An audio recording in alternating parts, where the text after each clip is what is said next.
There's a dirt bike issue. They're going up and down the road, making noise. It's unsafe. But then we look at the value of what is these vehicles or ATVs or UTVs value for the child. And it's their transportation. It's the way they socialize. So how can we do a win-win? So we do a small engine repair class so that they can learn how to fix their own equipment. Then the noise level goes down. Welcome to Richard Haw's YouTube channel, which looks at what we can do today to make Hawaii Island a more sustainable place to live so our children and grandchildren and their grandchildren won't be priced out of here and will be able to stay in Hawaii and live good lives here. Today, we are talking with Dr. Tracey Wise, who is a behavioral health supervisor at Kamehameha Schools Hawaii and also president of the Pepe Ekeo Community Development Corporation. In a future episode, we're going to talk with her about her work with children and mental health. Today, though, we're going to discuss her interesting work with the Pepe Ekeo Community Development Corporation. Welcome, Tracey. Thank you for having me, Leslie. You're welcome. And Mr. Haw. First of all, tell us what that is. What is the Pepe Ekeo Community Development Corporation? How did it start and what's its mission? Give us some background. Before we were Pepekeo Community Development Corporation, and I'll call it PCDC for the purposes of this, just to shorten it. It was an unincorporated association known as Pepekeo Community Association. That initially started when the community started, so about 47 years ago. And we had wonderful leaders, Lorraine Mendonça, we had Peter Agliam, Auntie Carol Nakasato. So people that just organized to sort of get the community to know each other, know who moved in. They pretty much took us through the plantation and through all of the development of the different subdivisions, moving from the prime agriculture as we know to our sort of like bigger residential kind of ag parcels, subdivisions. Around 2018, we sort of shifted gears. There was a new leadership. About 2019, we realized, wait a minute, if we're unincorporated, then we're kind of just like a club, right? It's actually funny. I was on this same association in 2003 when we were going through all these land changes. And I had told myself, no, I'm not doing this again, right? Like, because it brings up a lot of politics in my family. And then 2018, I wanted to do the Sugar Plantation Festival. And I said, okay, I'm not doing no officer work.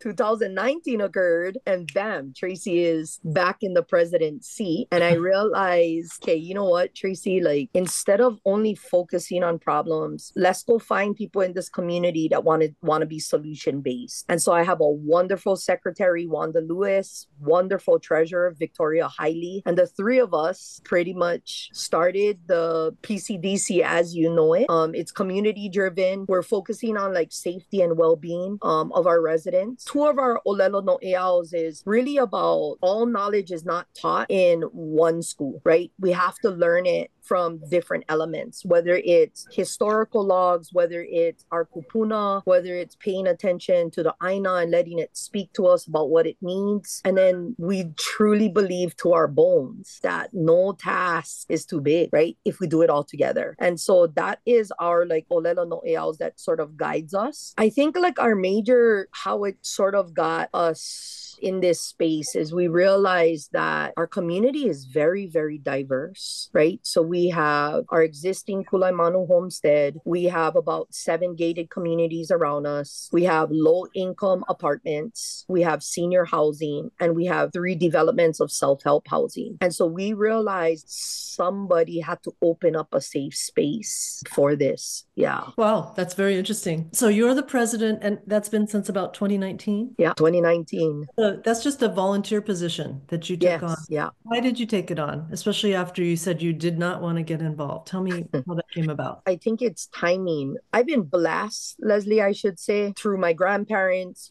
hardworking values to be able to consistently work. I was laughing about it yesterday. I said, I should be able to retire. I think I worked 34 years, right? But no, they just started me early. And at the end of the day, I think somebody just got to step forward. I talked to Mr. Ha about this. All of us, no matter how young, how old, we have to look at our impact zone. our life of significance. What are we doing, right? We're talking about, in my mindset, 7 generations deep. Have our people, our kupunas, our makuas, now myself, have we lined it up well for our kids? And the answer is honestly no, not as best as we can. And so I knew that I needed to start working hard, right? I started to need to focus on what was in essence necessary. The mission statement of PCDC is we want to facilitate people's voice. We want to bring people into a space where they can talk, where we can all respect each other's opinions. And then we want to identify, we want to celebrate, we want to preserve what is Pepekeo. Who are we, right? Who's our neighbor, right? And then bring awareness to like local issues, and then just a gathering place for the lahui that people understand that they're connected and they need to be a part of. I don't want to be a spectator. I want to be a person that gets off the bleachers, that gets on the ground, that rolls my sleeves up and is like working to a solution. Because it's easy to identify problems and to sit on a bench. It's not easy to come off the bench. Yeah, that's a great point. Richard, tell me what interested you. You said you went to a recent meeting and that's what got you interested in talking to Tracey and learning more. If you can imagine, I'm sitting here in a meeting and she's explaining. It resonated with me immediately. I knew that she and I were talking the same language. When we sat down and talked, it became even more clear how our values aligned. I mean, it's just so similar. It's mind-blowing. Anyway, I'm really happy about the relationship because we got to do something. We can't sit back and just watch, yeah? Tracey, at this recent meeting, tell us how you explained the components that make up the organization's goals. I understand there's a handful of different. Yeah, so first of all, it's really about like activating everybody. Activation comes in different ways. Like sometimes when you're talking about problems, people don't want to deal with that. But if you have youth activities or you have like baseball or you have t-ball, community will start stepping forward, right? And so in PCDC, we have different committees, right? So we have our youth committee, we have fishing access, we are sort of information gathering, I could say. My grandpa would say we're kicking the can until we figure out what we want to do, but we want to do hunting access. We have a strategic planning group. We have different committees that meet and look at things really like different perspectives. So like, for example, our fishing access committee, what we do is in the land development or changes in sort of zoning, there was an agreement that came from a developer on how we could still access the ocean and could keep it sustainable. And, for a period of time, it seemed very nebulous, right? Like, how do we access that? The grass is growing, like, who do we talk to, right? And instead of sitting back and waiting for the county to determine it for us, we pretty much moved forward and said, hey, wait a minute, we got a paper here that tells us what we need to do. We have our Board of Appeals zoning sort of findings. Let's go reach out to these people. And so what we did was formed a committee of membership, about 120 fishermen and their families. Wow. And we go down and we malama the shoreline. So whether it's creating access, whether it's creating education about what fish are there, what la'au lapa'au is there. Our fishing access committee does a wonderful job. We have Blake McNaughton, we have Skipper Butts, Quitted Butt, Nick Frazier. So just guys that are like excited to like help teach and connect the Kupuna generation to the Keiki generation about what's there. When you think about that, just for a split second, in order for our fish to be clean, for us to be able to consume it and eat it, everything above that needs to be clean. And so we start looking at other areas like, okay, if our membership want us to look at hunting access, right? How do we malama things in between, right? The streams, the rivers. And then with our youth, during COVID, a lot of our kids here didn't have internet access to do school. And so I'm all about the kids, just so that you know, about the kids and the kupunas, the ones that need our assistance the most. So I opened up my house, about 25, 45 kids showed up. We set up tables. It was like a communal, right? Like Auntie Tracey couldn't set up all these tables. Auntie Tracey could cook the lunch. So what I would do is they would come, they would do their work. I would stay with them. I would run on the side, do telehealth for Kamehameha. Some days I wasn't there. I had to get another adult to man it. while I went to deliver food around our island. And so they got to do their work and have some level of camaraderie. We started writing resumes. I started getting them linked up to mentors. Leslie, we brought in Hawaii Community College through a grant with Blue Zones Project, I think, and Going Home Hawaii. These kids got to learn how to do small engine repair. The community was complaining, hey, there's an ATV issue. There's a dirt bike issue. They're going up and down the road, making noise. It's unsafe. So we hear it, but then we look at the value of what is these vehicles or ATVs or UTVs value for the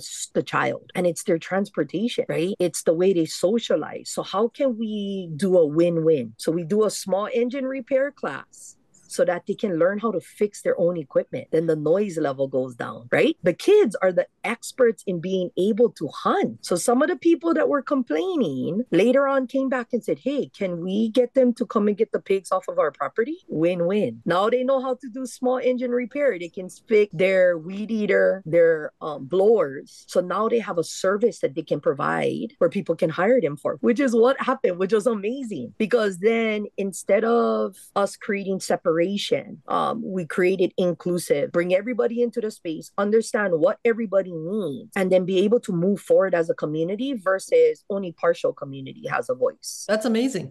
So you said youth is one focus, fishing access, hunting access. Yep, strategic planning. And then we do have like what I would call local issues, local initiatives. So we've been focusing on our highway, the speed that goes through our highway, mainly because there's a lot of like vehicle accidents, major and minor, that happen there. We've been focusing on our culvert because the culvert, which each planning director, there's times that they're not looking at like the 3,000 foot level. So they're not tying into the culvert grid really well. You go from a mountain project, the culvert is like 4 or 5 feet large, and all of a sudden you get to the ocean side of the development and it narrows down to 2 feet. It's going to create all this unnecessary flooding. So we've been focusing on that, trying to get the post office to relocate because there's so much accidents there. There's just way too much congestion. It puts everybody at risk. Can we expand it? Can we move across the street? Are you willing to talk to other private landowners? We are also looking at sort of our fire department, right? Like with the size of our community kind of matches really closely to Lapoihoa and like Honaka.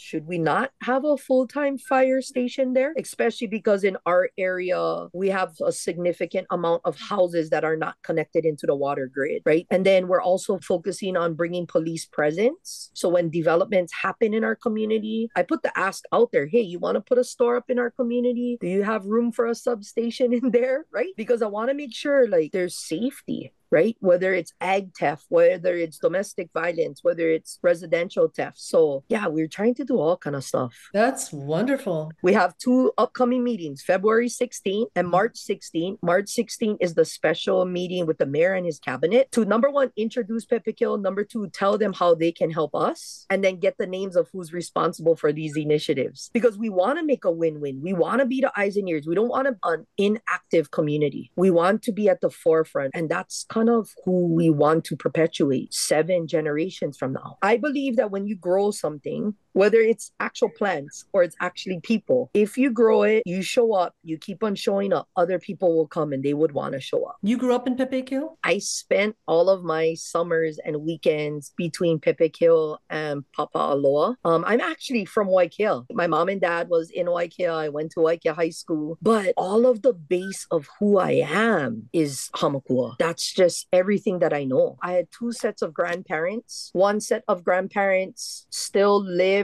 a very like modest and humble life. I didn't even realize they had a water heater and they had a washing machine. They just kept it covered for when they needed it. And we pretty much boiled water, 50-gallon drum. Grandpa cooked our dinner. He boiled hot water all on the same fire. After the water went into the furo, he would hand the food up to my grandma and we would take all the ash and we would roll that into the garden. I had that side grandparents, and the other side grandparents was a little bit more cutting edge with technology. They would have all these social gatherings, people come around, but still in the back of their mind, always preserving. So like my grandma has so much tomatoes and I'm like, Grandma, how come you have so much tomatoes? tomato to share, right? And then to preserve, because you don't know when the ships or the planes are going to stop. What I notice about her is she can engage young people. And I'm trying to do stuff, but I cannot engage young people. I just don't have that connection. And to see what she's doing, putting all of these things together, joining everybody up and engaging the young kids,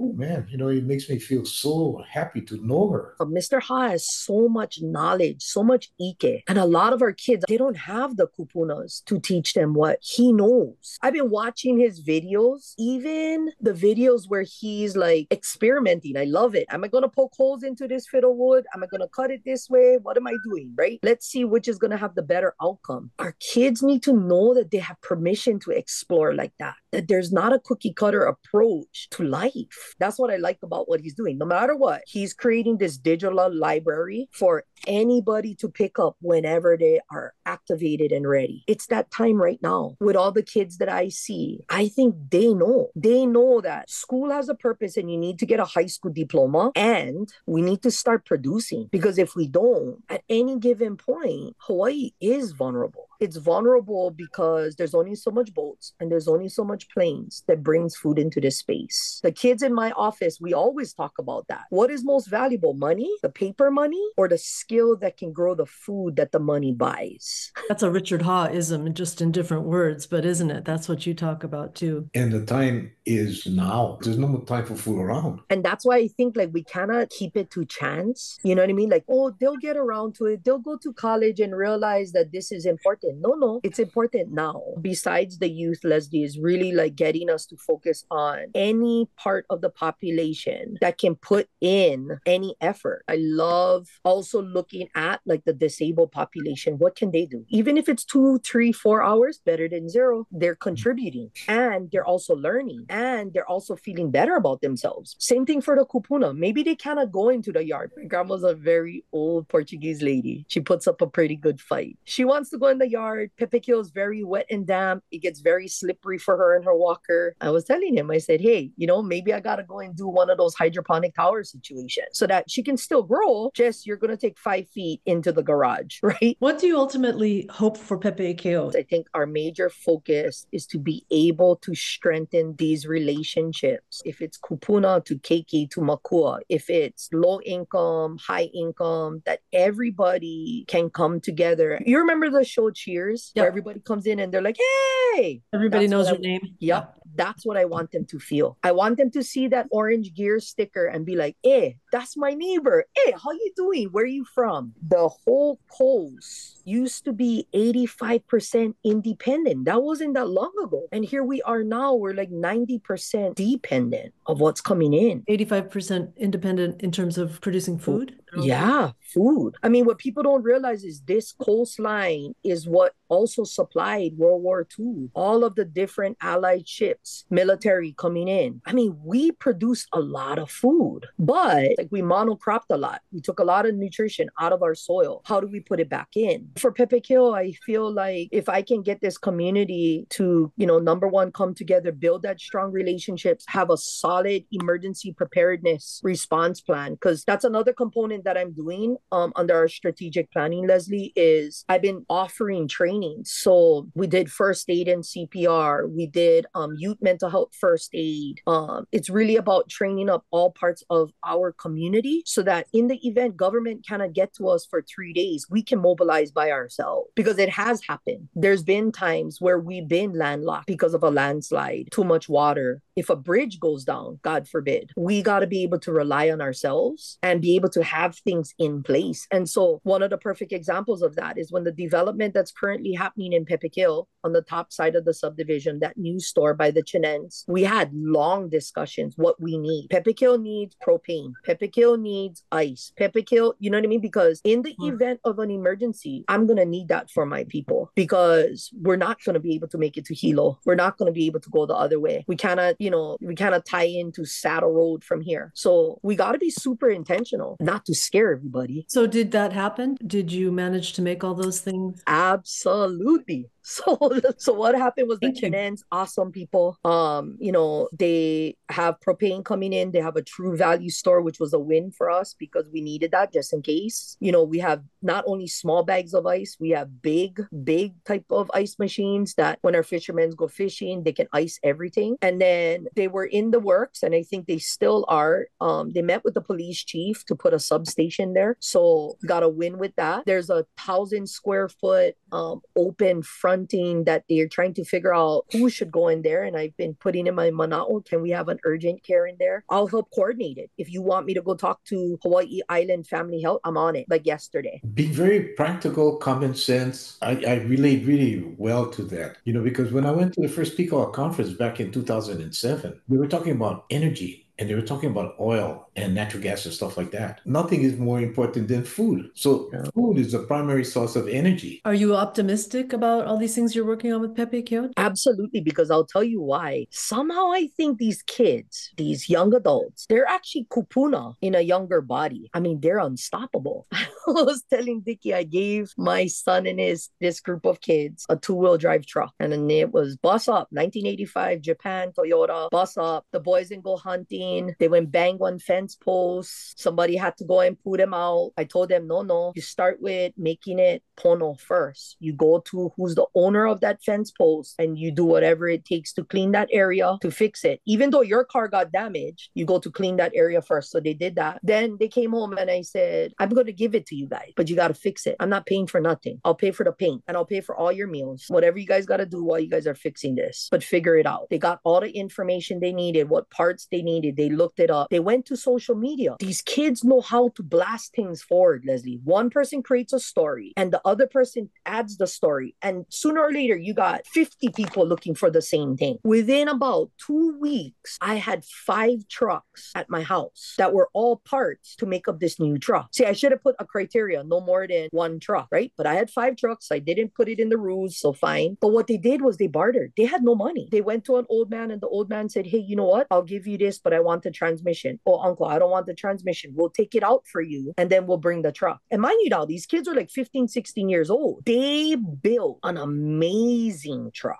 And in the process, helped out community that had it stored in their yard where wives were probably grumbling to the husbands, what you doing with this is junk. I painted it and it was a full running truck. Then what they did was, we live in a place where there's transfer stations. They went and they would pick up neighbors' trash, old people that cannot drive there anymore, right? We don't think about that. Why is there trash in people's yards? Because they no longer can drive to the transfer station. I'm super optimistic. I think now's the time for anybody that has a kid, that has knowledge. Don't wait until an alaka'i or a person that you think is worthy enough to have the information comes forward, but make it available already, because you will be surprised who steps forward. Kupuna in training. Yeah.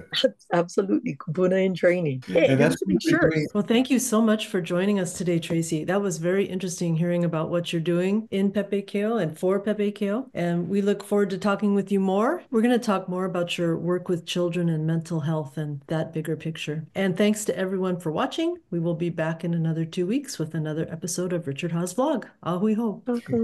Okay.